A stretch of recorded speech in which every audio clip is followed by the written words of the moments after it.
বিচারহীন 100 দিন, শাসক তুমি লজ্জাহীন। এই স্লোগানকে সামনে রেখে অভয়াকাণ্ডের ন্যায় বিচারের দাবিতে রবিবার কোচবিহার শহরের সাগরদিঘির পূর্ব দিকে মানববন্ধন কর্মসূচিতে সামিল হলো কোচবিহার অভয়া মঞ্চ। সংগঠনের অন্যতম যুগ্ম আহ্বায়ক রাজা পাল চৌধুরী এদিন বলেন, রীতিমতো হস্তক্ষেপ করে এই অভয়ার বিচার প্রক্রিয়াকে বিলম্বিত করা হচ্ছে। এর বিরুদ্ধে সোচ্চার হয়েছেন তারা। তিনি বলেন, আরজিকর ঘটনার পরেও এ ধরনের একাধিক ঘটনা ঘটেই চলেছে গোটা রাজ্য সহ কোচবিহার জেলা। এমন সমস্ত ঘটনার সাথে যুক্তদের দৃষ্টান্তমূলক শাস্তির দাবিও জানানো হয়েছে এদিন।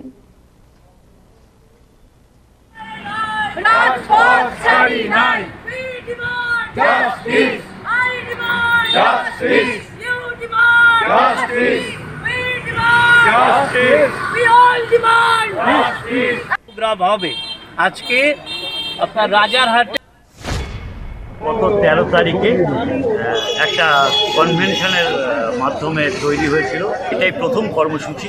আজকে এই সাগরদিঘির পূর্ব পাড়ের মানববন্ধন কর্মসূচি আমরা পালন করলাম। এই মূলত কি দাবিকে সামনে রাখলেন? দাবি হচ্ছে এই যে তিলোত্তমার যে ঘটনা, তার সঠিক বিচার, যেভাবে বিচার প্রক্রিয়াকে হস্তক্ষেপ করে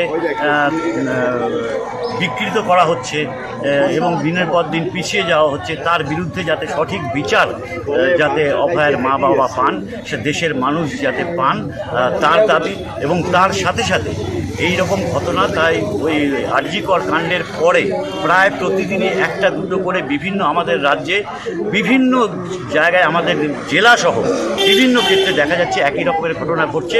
আর তাছাড়া দীর্ঘদিন যাবৎ আমাদের রাজ্যের সব মানুষই প্রত্যক্ষ করছেন যে বিভিন্ন রকমভাবে মানে অনৈতিক কাজ এবং বিভিন্ন মানুষের টাকা পয়সা হরণ ইত্যাদি ইত্যাদি নানা, এগুলো তো সকলেই জানে, বিশেষ বিশদ ব্যাখ্যার দরকার নেই।